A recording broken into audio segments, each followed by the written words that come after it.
Good morning, everyone. It is Thursday, October 28th. Welcome into the Morning Medical Update. Today, we are talking about living kidney donation. You are going to hear from an incredible guy with an incredible story to share. He is a KC native, but was whisked away to Hollywood, where he has appeared in many movies, TV shows, recently a Disney movie. But all of that got put on hold when, during the pandemic, he found out that he needed a new kidney.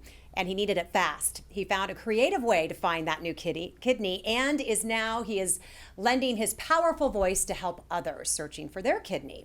We'll talk with him and the doctor who helped make that all happen. But first, let's get to Medical Director of Infection Prevention and Control, Dr. Dana Hawkinson. He's got our numbers this morning. Good morning to you. Hi. Hi. Good wet Thursday. Ugh, I know, right? Good for our lawns, though. Bad for the hair, good for the lawns. So here at the health system, we have 18 active infections with 8 in the ICU and 4 on the ventilator. We still have 28 in that recovery period, in that recovery category. So 46 total patients, and Hayes has 12 active and 4 recovery for a total of 16 as well. All So right. it's not going away. It's not going away, and I think, despite the cases going down or somewhat of a plateau, I kind of anticipate this might be our new normal for the next week or 2 or 3. I'm with you. I hope it goes down, but yeah. Still a little nervous as the weather gets a little chillier, the rain's falling, people are going indoors. It's going to be hard to keep mask mandates in place. I think there's an awful lot. I think it's going to be hard come early November when everybody has to re-examine that question. Yeah. And so my gut feeling is that we may see a little bit of a rise. Hopefully with more folks vaccinated, we won't be like we were this last late summer, early fall. But I expect that we're going to see a little bit more of a rise. But we'll see how that goes. But kids' vaccines could help? I think the kids' vaccines will help. Getting the 5 to 11-year-olds vaccinated, continue to get more 12 to 18 or 12 to 16-year-olds vaccinated, and in fact, get everybody vaccinated. I think we'd be in even a lot better shape. And Hawkeye, there's just no question about the safety and reliability of these vaccines. Yeah, certainly, and we talked about this a little bit yesterday too. We do see a lot of either just lack of knowledge or conscious misinformation, but we continue to get more information that the risk of things like myocarditis and the neurological symptom Guillain-Barré syndrome are much higher, multiple times higher, getting COVID-19 than they are getting the vaccine.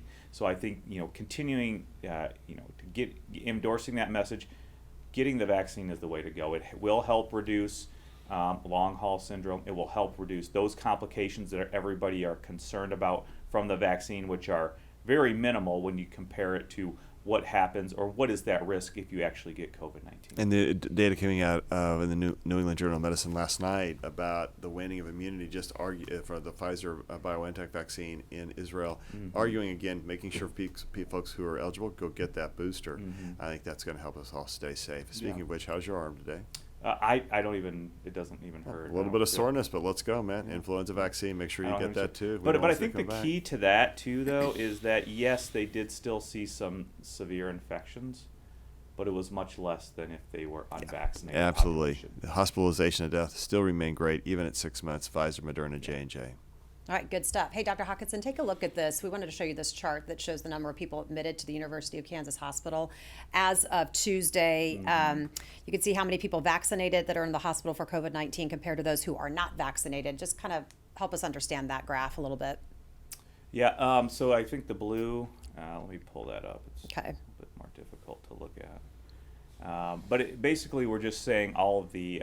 We can see the total numbers, and again, these are off by, like you said, it's probably numbers from Tuesday, and we could see at that point we had 4 fully vaccinated people. Those are in blue, and obviously the white is the overall cases, and that's kind of just more of a picture, a cartoon graphic of the numbers that we gave on Tuesday, just showing again. The vaccinated versus unvaccinated is, again, as we said Tuesday as well, we don't even know if all of those people that were vaccinated were in for COVID-19 symptoms. I think a couple of them were, but another one I think it had a fall. So it's not really clear that they were in for COVID-19 symptoms as well. So what we know is that when people come into the hospital, we still do COVID screening. And so you may come into the hospital because you had a motor vehicle accident or you're going to have hip surgery. If you're COVID-19 positive, you show up on there. And so what we know is, in general, about half of the time on these vaccinated patients are coming in. The COVID-19 test they're asymptomatic, and they tested positive on a screening test. And about half the time they're coming in with maybe some COVID symptoms. That's not a surprise. Again, the vaccinations protect against severe hospitalizations and death, and because they're so effective, they actually help reduce transmission, and they do help reduce your ability to get it. So those are all good things, and that's why you see overwhelmingly, we are the unvaccinated of the people who are coming in. 85% of our patients who are coming in with this are unvaccinated. If you get to the ICU, it's 99% are unvaccinated. The only people who get sick enough to go into the ICU with COVID-19 and are vaccinated are people who've had organ transplants and had only had 2 shots, or they're on chemotherapy and they just don't get a response. And as we know now, organ transplant patients, Tim, should be getting at least 3 shots and a booster. So that's really 4 shots. Yeah. So are you guys going that way with your folks? We are moving towards the 4th shot as a booster. All of our transplant patients are currently recommended to get the 3rd shot because we know that the response rate is anywhere from 0 to 85% for the 2 shots. Average about 60% of people will respond. With the 3rd shot, it's even higher, and then we're recommending a booster after the 3rd shot. Yeah, so it's 1 shot 3 months apart, followed by a booster at 6 months after your 3rd shot, I think. Isn't that going to be, is that the recommendation for you all? I believe it is going to be the recommendation. I don't exactly know the timing of that last shot, but we certainly are going to recommend everybody. I think it's a big deal. I think we saw a little bit of guidance. It's at least at or more than 6 months after that 3rd. So the other big news last night is this thing about using an antidepressant to help diminish symptoms. That broke in the newspapers, and it was it's in the New England Journal and some other places too. So what are your thoughts about that? Yeah, I still have a lot of skepticism. I'm really skeptical of any of these drugs that are repurposed, just to as far as showing a benefit. Certainly it looks safe. We do know that in this study, some of the people had to drop out just because of tolerability, nausea, unable to take the full course. I did talk with a couple of our docs yesterday, and Mario Castro, and so I think a lot of people are excited to see if this keeps people out of the hospital. Again, reading the headline, reading the title of that article, it would look like it's promising. However, if you go down to, for instance, table 3 in that article, and when they comment on those results, they say, compared to placebo, this drug did not reduce viral clearance or improve viral clearance. It didn't reduce the hospital days, didn't reduce the amount of hospitalization, did not reduce mortality. So I think there are still a lot of things that I haven't really understood yet, and we will be discussing that in our therapeutics committee as well. So I think there are some possible good points and benefits, and we know that a lot of people would like to see that benefit. But I think it's still unclear as of yet. It's a little bit different than what their headline said, and I think their main point and their main result was that it helped reduce your chance of going to the hospital or either the emergency department for an observation period, which was 6 hours or more, or transfer to a tertiary care hospital. And again, this study was done in Brazil, so some of their practices may be different here. Yeah. So I think we still need a little bit more information on it. We also know that there are 2 other large trials going on with this drug as well, so hopefully we will get that definitive answer. Yeah, we'll know more soon. So what I hear you saying is that we should get our vaccine. Yeah, darn right. I'm just coming down to I've my never level. said that before. Never said it before. Get a vaccination. Be worried about an antidepressant for this. I'm kind of where Hawkeye is. I'm a little suspicious about whether that's really going to pan out, but we just need more information. Okay, good to know. That's the other thing. My concern is we're going to start now prescribing 10 or 15 days of an antidepressant, which we know in some of these people, they were unable to tolerate it, the full dosing or the full duration. 10 or 15 days of an antidepressant. He may already be on another antidepressant. He may have other drugs because it does interact with some stuff. So I just think we have to be very leery of this, and let's learn more. But vaccination, we've learned enough. All right, sounds good. All right, so we got a really great show today, and I just want to make sure everybody knows Dr. Tim Schmitt's with us. He's director of transplantation. So good to have you today. Well, thanks for having me. We got one of your great patients with us, so we're going to introduce him here in just a quick minute. But I want to see if there's any reporter questions on the line with us. And we're good? Okay. I want to give people enough time. I always cut them off. All right, so we're going to get to your YouTube and Facebook community questions here in just a few minutes. But first, Want to introduce you to a man who was living the dream after his acting career took him out to LA, but those dreams came to a halt with the news that his kidneys don't work. But an online search for a new kidney, an old friend, and the transplant team here at our health system took Erron Jay from actor to advocate. Watch this. Recognize this guy? Greetings. I am Olu. Oh, snap! What about him? I'm a mechanic. I work on cars, not Spider-Man. Kansas City native turned Hollywood actor Erron Jay was living the LA dream when an unexpected plot twist cast Erron in a real-life role he never auditioned for. I went through, the gamut of emotions. It was April 2020, the beginning of the pandemic, when he received this news from doctors. Hey, has anyone ever told you your kidneys don't work? And I was like, well, no, why would they tell me that? No. He's like, oh, well, your kidneys don't work. Hi, Erron. How are you doing today? Erron was eventually diagnosed with stage 4 renal disease. What Erron thought might be COVID turned out was full-on kidney failure, and he needed a new kidney fast. Friends and family out of nowhere just started pouring love into me. Time was not on Erron's side, but a few Hollywood friends were. Started this campaign, and people like Cedric the Entertainer shared it, and Zendaya, and Lena Waithe, and Yvette Nicole Brown. All my beautiful friends that are celebrities started to share this. An online search to find a new kidney led him to an old friend, Amy. It was a roller coaster ride, because then you go through the thought process of, well, who's gonna sacrifice their organ for me? Amy wasn't a perfect match, but she did match another patient at the Center for Transplantation at the University of Kansas Health System. They became part of what's called a kidney exchange. I feel blessed, grateful. Their reconnection ultimately led to 3 people getting a life-saving kidney.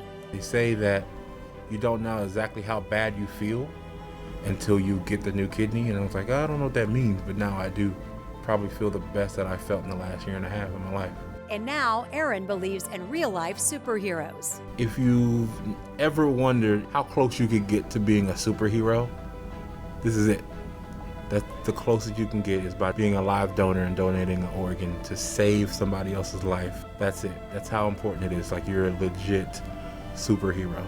Erron posted this video updating his condition 1 month out from surgery. I'm ready to get back to what I was doing, living life and pursuing my dreams. And I know that I can't do that just yet because there is a healing process. While he continues to heal, he's enjoying a new role. I got a kind of a second gift of life, and I think the best way to say thank you for that is to do good by it. He's sharing his story to help raise awareness about organ donation. I want to help, I want to give back, and I want to help people find the same hope that I was able to find. I tell you what, nothing's gonna ruin my mood today. And soon, Erron will find himself back in the limelight on the big screen. You know what, you should try aspirin. Forever playing the part of kidney transplant recipient Kidney time! and grateful man. This is my faith in humanity. Not that it was ever wavering, but it's definitely stronger now than it ever was. I'm looking forward to, getting back to the EJ that you know and love. Okay, so the EJ we know and love is joining us virtually this morning. So glad to see you, friend. How are you? I'm well. Good morning. Good morning to you. How was it to see your story put up there on the screen? Oh man, it's you guys did an amazing job. It's so heartfelt. Amy and I watched it together on the phone last night, so I love it. Good.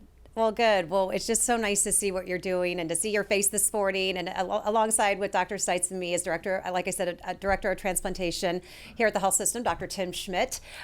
He was Erron's kidney transplant doctor.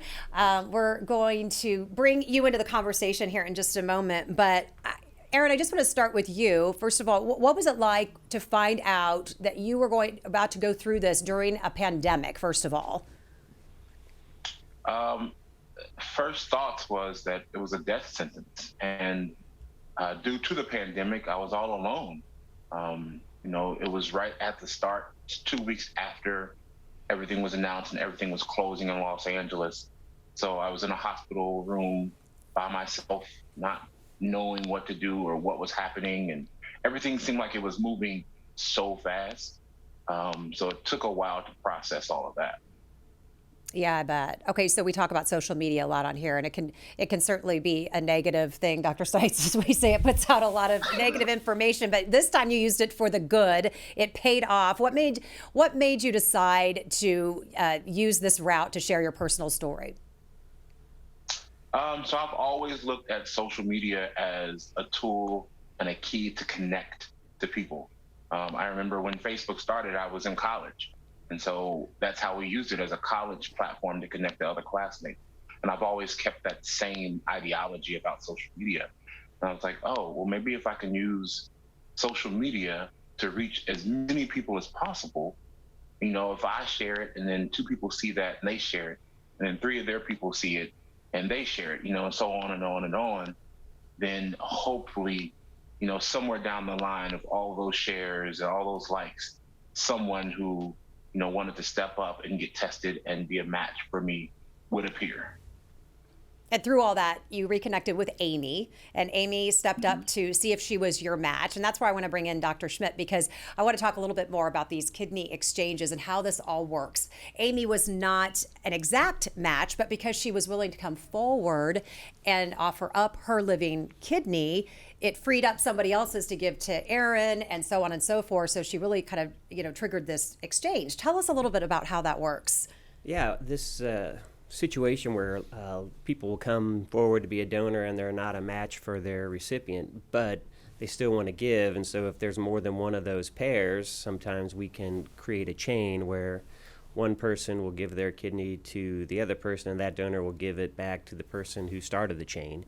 And it can be as many as 2 pairs, or we had a 5-pair exchange, and then there's larger pairs that have happened out there in the country. So it's a great way for people to give and help the person they want to give, but they can't But to be directly. clear, that person's not giving a kidney to another person who's giving a kidney. They're giving their kidney to another patient, and then that person's friend's giving it to another person to give it to a patient. Eventually, somebody can give it to Erron. Right, it'd be like, you're not giving it to another healthy it'd be like person. You're Dana's, another kidney failure. Dana's donor wouldn't match him, and my donor wouldn't match me, and yours wouldn't match you, but all 3 of us would be able to swap. We could flip around and make it work. And Yeah, it that's works. kidney swap. Well, Kidney and swap. you've got to get everybody on board with that, because a lot of times you come forward and let's say I want to give my kidney to you, and you're like, but you can't, but you can give it to him, and so you have to get people all on board to say, great, let's do that. I can't help my friend. Now I'm going to help a stranger. So I think So really, we're like kidney swingers, is what we are. Kidney swingers. That's what we're doing. I don't know if that's something that I want to be involved with. Okay, don't put that on the air, people. Take that off. So we're just going there. that. It's not even the weekend yet, and you're I know, going there. I know. That's for Well, Friday. You say it that was for a Friday. pretty good line, though. It was pretty It was good. pretty good. I get Only it. you can get away with that good stuff. You'd be surprised, though, if people who come forward to be a donor. We've never really had anybody say they wouldn't give it to the stranger in order to help their friend. Absolutely. And I've done several of these stories with you. I've been in your OR when you've been doing this, and it's so phenomenal to watch. But so many people say, I couldn't give money. I couldn't really give a lot of time, but I could give an organ. And I'm like, well, that's kind of a big darn pretty deal. big deal. Right? It's a big deal, and it's one of the greatest gifts that we are able to give patients. And I know that people who receive the kidney feel so much better right away. Well, that was one of my questions. You see these patients, and I was there with you, and I think you went over to Erron's bedside right before you went into the OR, and then you see them right after, and you see that, and I've heard patients say they feel it. It's one of those procedures that you almost feel immediately. Yeah, kidney disease is so insidious that you tend to feel bad, and you don't even know it until you feel good again, and then it's like, wow, I really felt bad, and I didn't even know it. Erron? You know who had the biggest smile after they got done watching that video was Erron. I just loved watching your expression up there, because you glowed, man. It was so cool to watch that. You're Right. like, okay, that's somebody who understands what a gift is. It really is, and to see it from sitting back and watching your story kind of play out in front of everyone, it's really phenomenal. What has this experience been? Well, you've had so many cool experiences, and where does this rank among just how important this whole journey has been for you? Because now I know you're out talking about it, you're advocating for kidney donation. Tell us a little bit more about what you're doing. So this would definitely rank. It's up there, like number 1. I haven't had kids. I haven't been married, so this has to be number 1, I would think. It's been a journey of learning a lot about myself. I've had to learn what it truly means to receive. I was raised, by my mother. She always raised me to share and to be a giver and and to give love. But it wasn't necessarily taught to me on how to receive love. And I think that's been the most beautiful lesson through all of this. And now that I've been able to receive the love, I'm able to return to giving it. I spoke at the National Kidney Foundation a few weeks ago for their Big Ask, Big Give event here locally. And then I'm going to speak at the national event as well for them. And just, trying to go into, these dialysis centers and work with them and some of these patients and just give them hope. That's really what it is just giving hope. A good friend of mine from college, he just found out last week that he needs a kidney as well and started dialysis last Tuesday. And I told him, I was like, hey, but what I know now, there's no reason we can't get you what you need as soon as possible. So that's that's where I am. I want to help as many people. I want to teach as many people about what kidney disease is as well. Dr. Schmitt, I want to ask you, because he mentioned dialysis. If somebody isn't able to get that kidney, what does life look like for them? Yeah, if your kidney disease is bad enough where you need to go on to dialysis, generally that's a big quality of life problem. Sometimes 3 times a week, 3 to 4 hours at a time, really feeling run down afterwards. It basically takes over your life, chronic disease. There's other forms of dialysis, but that's the most common type, and it's really a poor quality of life these patients have with dialysis. Is this hereditary? Is this a hereditary issue? There are some kidney diseases that are hereditary. The most common causes of kidney disease in the U.S. are hypertension, diabetes, cardiovascular disease, but there are certainly forms of hereditary kidney disease. Okay, so we talk about the spare kidney. There's 2. Is it the only organ we have that we have 2 of and we don't need the other one? What is that about? Well, there are certainly You careful what you say here now. there are other pairs. But you need both lungs. Well, you do need both lungs, right? You can there are donors for, you can give a lobe of your lung, and especially a parent Partial. will give that to a child. Yeah. And so the child grows, and eventually they may need some more help, but it can really be, there are living donors for that as well. And does that lung grow with a child? They grow, but they don't really ever get full lung Right. function. Right. But livers can also be done the same way. Livers, you can take half of a liver. You only have one liver, but you can split it in half. The kidney is really the one pair that you can certainly take one out and the other person can live a normal life without that kidney. Good to know. All right. Are there anybody doing their own research on if they would like the kidney instead of keeping on dialysis or not? Or is it a pretty readily accepted quality of life better with your kidney than pretty readily accepted that they would go for transplant versus continuing to be on dialysis?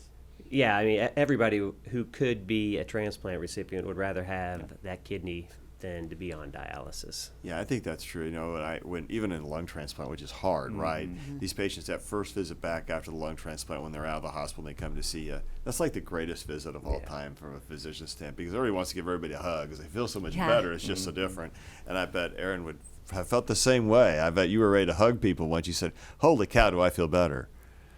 Oh, for sure. Every time I come in for the labs or for clinics with Dr. Seabrook, I'm just always so gracious to everybody at the hospital because everybody it's like KU Medical is like a family, and I've learned names and they wave at me and they have my birthday memorized now. You have to give it so much to check in. And I see everyone literally as family now there. I know. I think I ran into you in the cafeteria. No surprise, I was in there eating, and then I ran into you, and I think we did a little arm bump. But so life has changed. You're back to feeling better. And what's next as far as just checking up and making sure that you're on the road back to LA? So I had my 90-day graduation last Tuesday, as Dr. Seabrook called it. So now I am down to labs once a week. And I see her for clinics every other month. So I'll see her again here in I think the beginning of January. The plan is mid-January to relocate back to Los Angeles and kind to integrate back into it all and, get to living the dream again and following my passions and ambitions. I can't wait to see what's next. Fun story. That is a great story. I want to see you in that uniform. You look kind of scary to me in the uniform, though. So We're pulling Watch up out for pictures that. of you in some of your roles. So yeah, it's that's all right there. Yeah, I know. Yeah. there. Oh yeah, pumping it up. Hey, Erron, what advice do you That have? was a Oh, go kids ahead. Show. I was just gonna say that was a kids show, so that was just a photo op. Okay.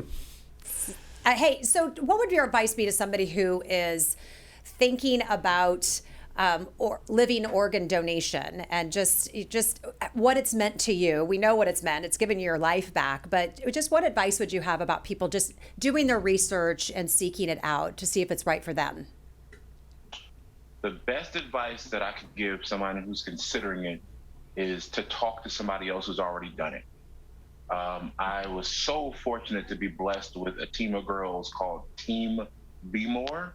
Erin and Brianna, you can find them all over social media, just Team Be More.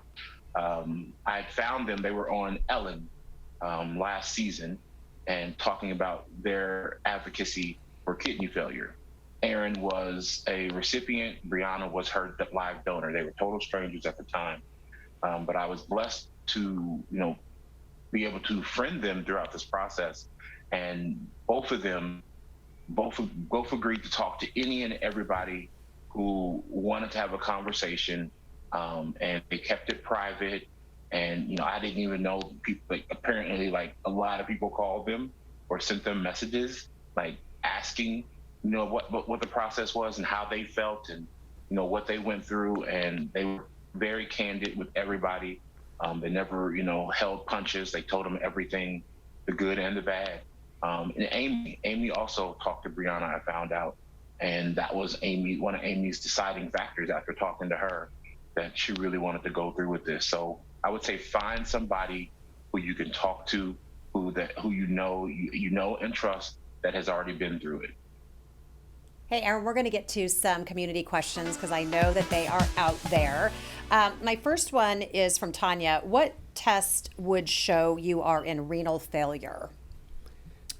Typically, some lab work, your electrolytes, kidney function with the creatinine and BUN, those tests will typically show what your kidney function is. What would I just feel like on a daily basis that would maybe make me want to go see my doctor? People will tend to feel headaches, run down, tired, muscle cramping, just not right. Those could be some signs of early kidney Gives them failure. joint discomfort, and their skin can even turn a little color. That there is that uremic skin. Yeah. The breath can be a little funny, and I think. But the number one thing is fatigue, really, for chronic kidney disease. It's just I just don't feel good, and the reason is that kidneys filter a lot of stuff out, and you get rid of a lot of toxins. I mean, the kidney and the liver are the two things that get rid of the toxins, and when you breathe out.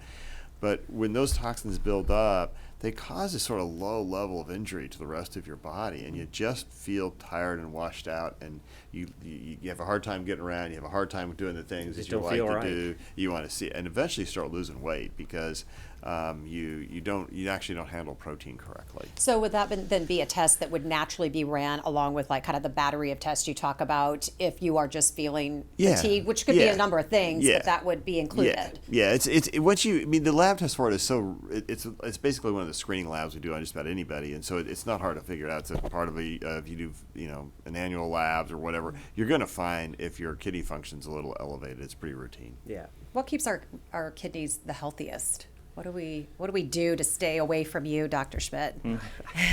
Just the general advice we give every patient, good diet, healthy activity, exercise, eat right, maintain a good weight, all that stuff. Stay hydrated. Stay really hydrated. Avoid Advil and those kind of medicines. Yeah. Okay, well, we do hear a lot about that when you take that. That's always on the bottle. This could cause some sort of kidney damage. And we'll see that typically in the summer, especially when kids are doing their 2-a-day football practices. They're dehydrated. They take a bunch of Advil, and then, they can run into acute kidney failure that way. Do you see young kids?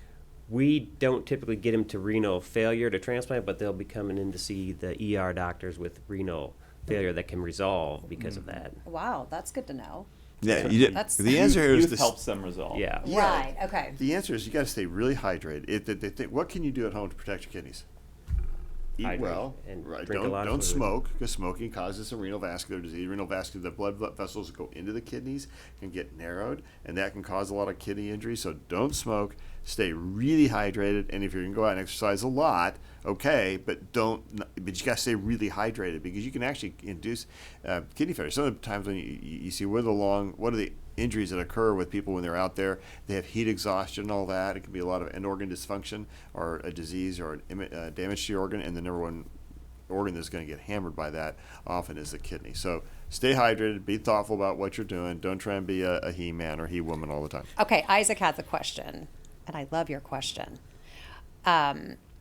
Will holding it too long, you're having to go to the bathroom, does that cause kidney damage? I want to see you take that on, because I have to pee right now.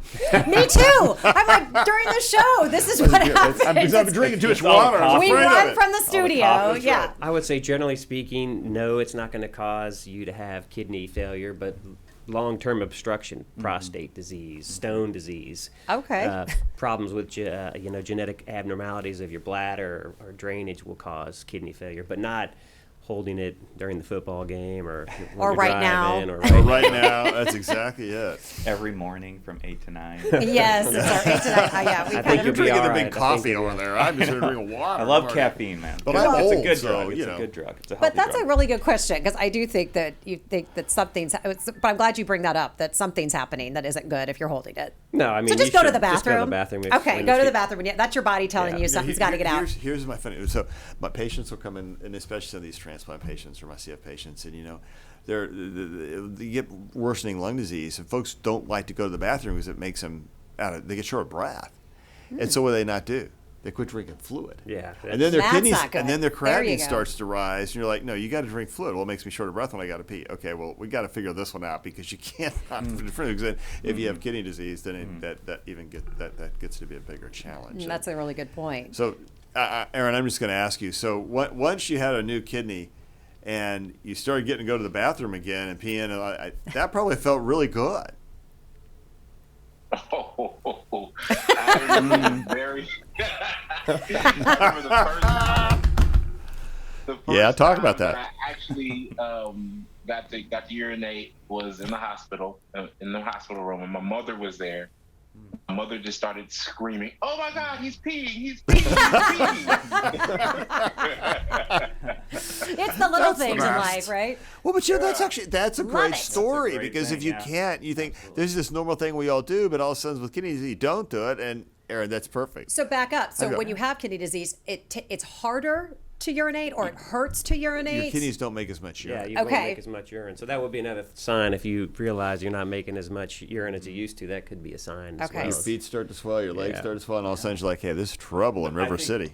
To Not really Aaron's River. point, I think it would behoove us, for all of us, on a daily basis, to find those little things in life that we need to be thankful for, because that certainly helps. Yeah, Let's for get through the day. sure. So peeing Just wait felt till you're good. 61 years old, and that event becomes every 2 hours. Hey, I bet you Aaron would say Not he'd rather sleeping pee at every night, 2 hours right. than not at all. Absolutely. I mean, Aaron, every 2 hours is better than none. I'm sure that's how you feel. Yes.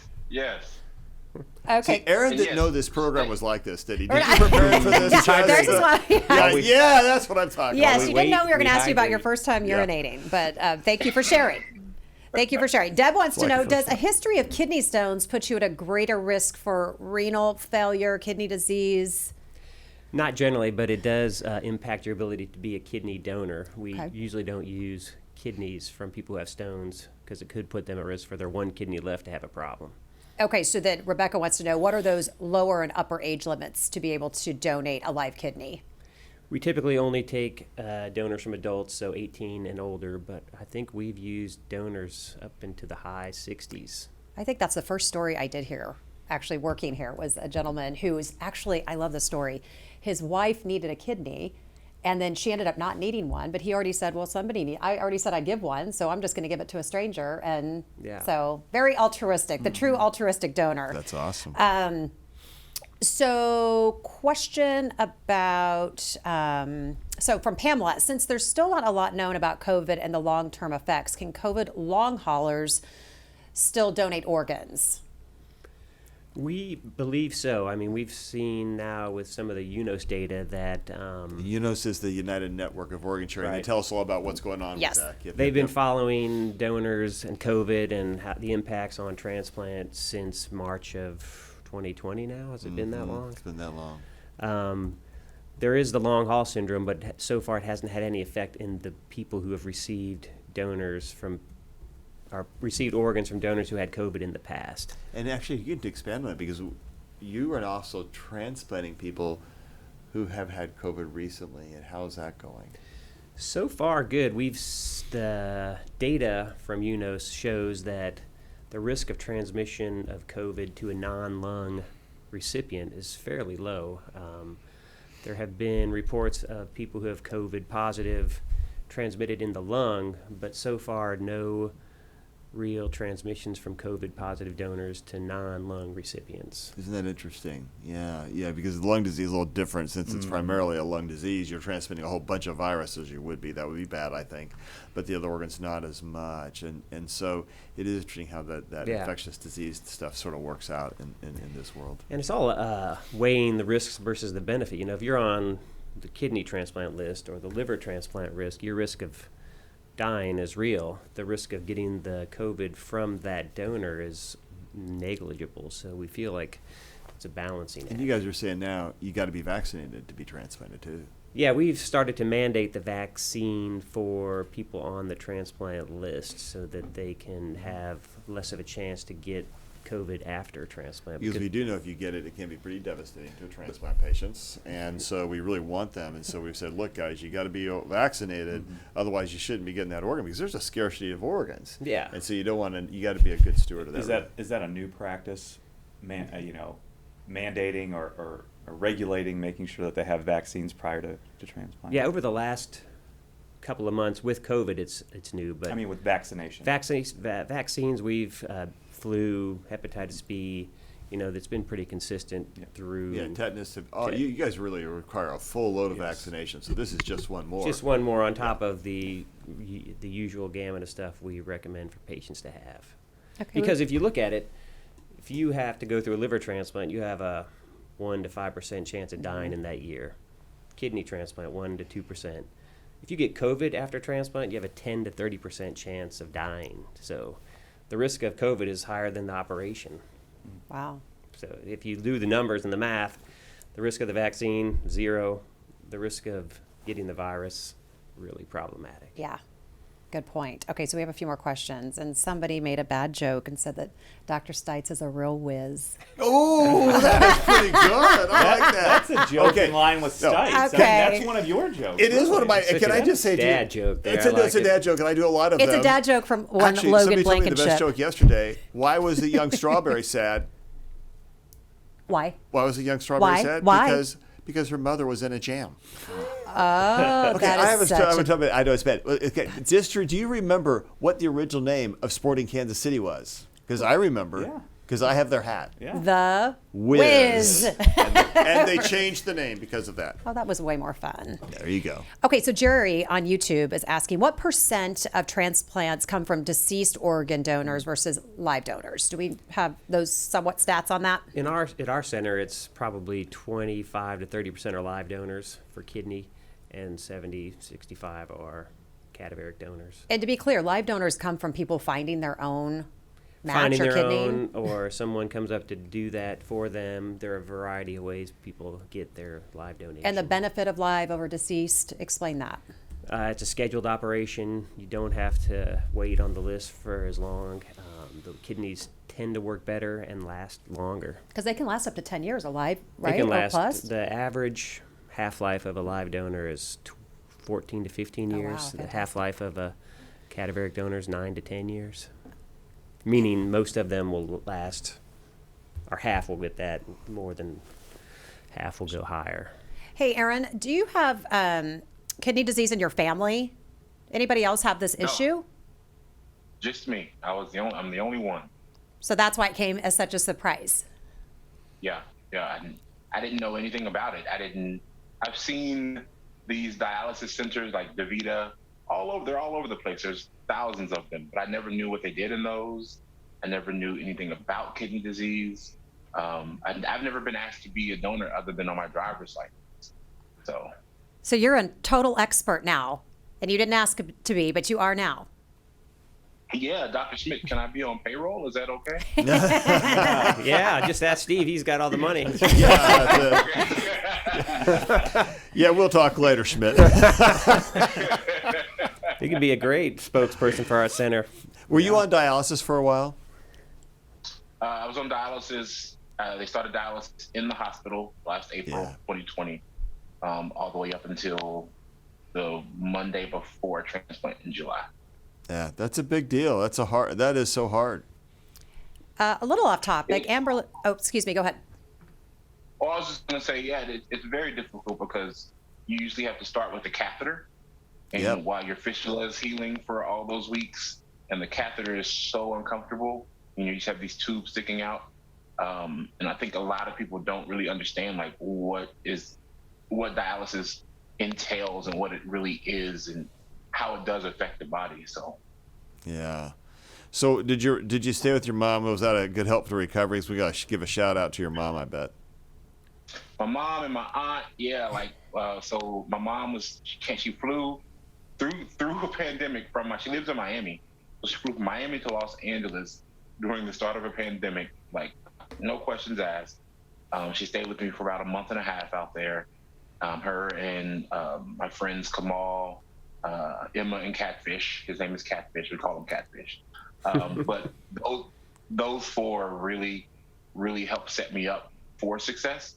And then my mother suggested that I come back to Kansas City to live with my aunt in the family house, and to do everything and recover and everything, and hopefully get listed at KU, and which the plan worked. So I was only listed at KU for 6 months before I got my kidney.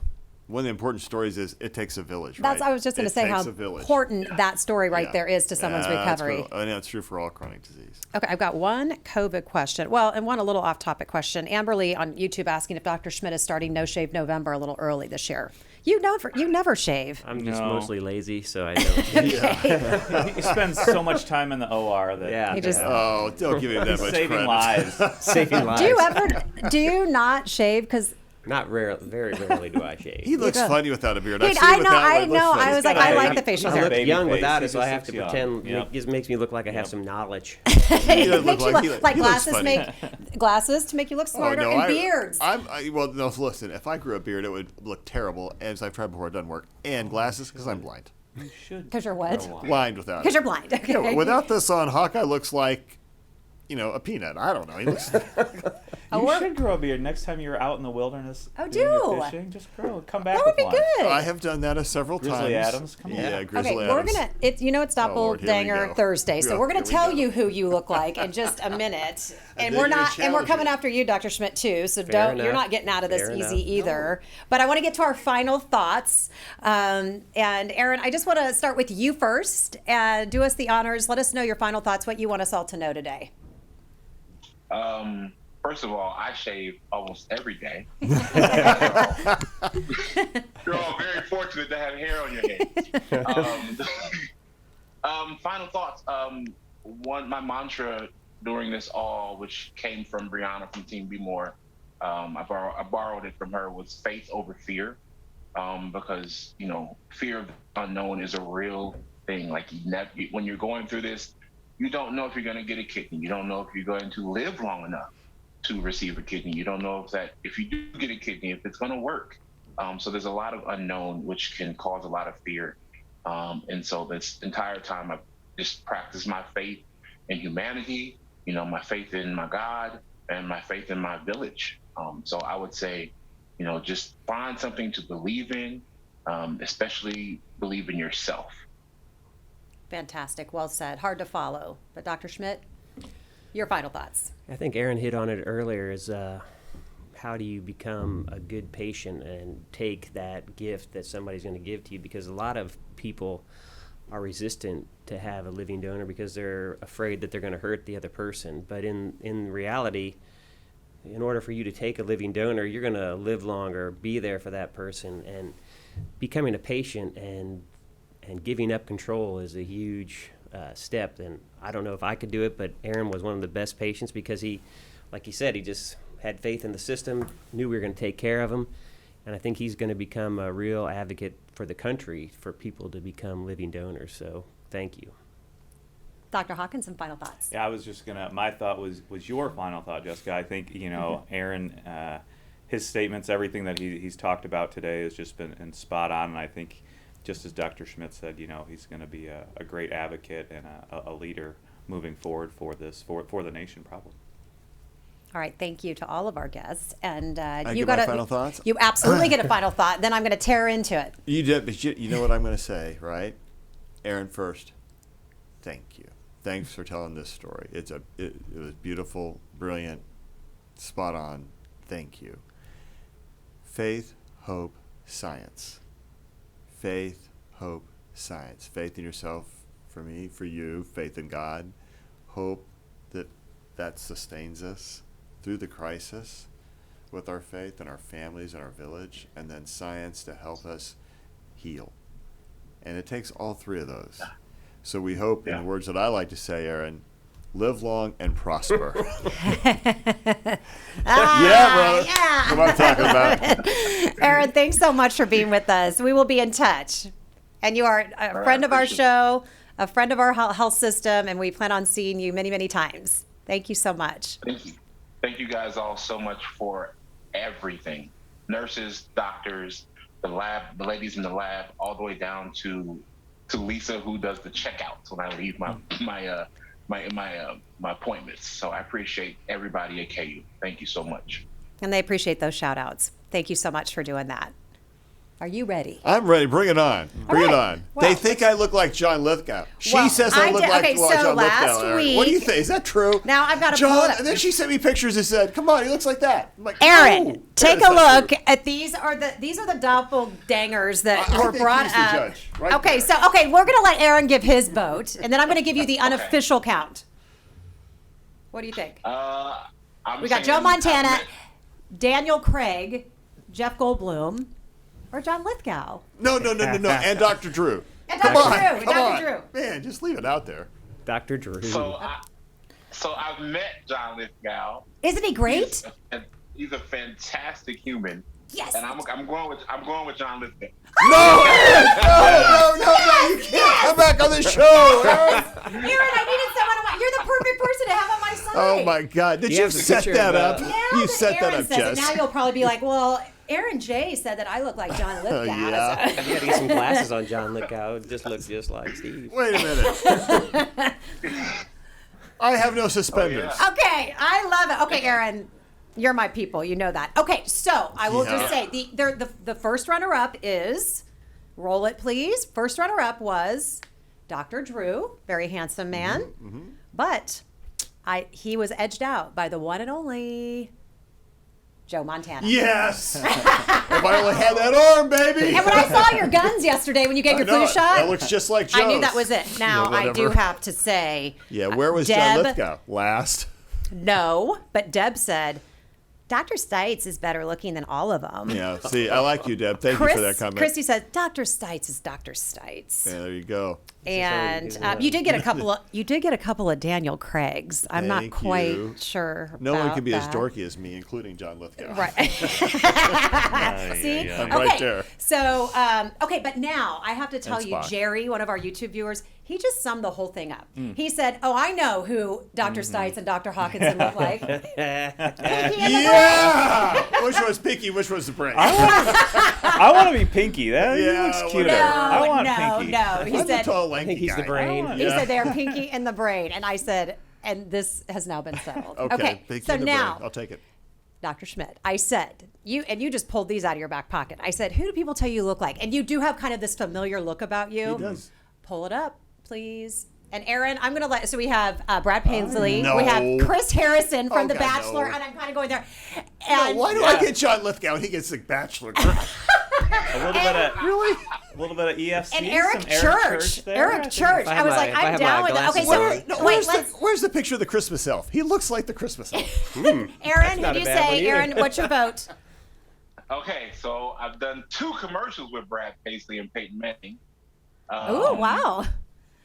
I don't think you want to look like Brad Pacey. He's a diva. You could be. He's a diva. You could be. He's a diva. I'm not guy. that. I'm not a diva. He's not a diva.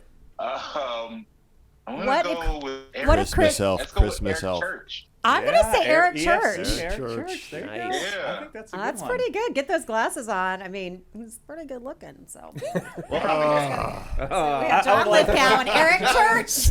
Man, I would like to say I'm off the that program. that our guest, I think we've reached probably the pinnacle of our show that we've ever had, but we've also reached the depths with this last segment that we just did. So I think so. Yeah, we're really going Kinda deep. Did the It's- gambit today. Right. We talk all important We did things talk and about double. kidney swingers at one time. we did. I didn't say that. He said it this time. That was you.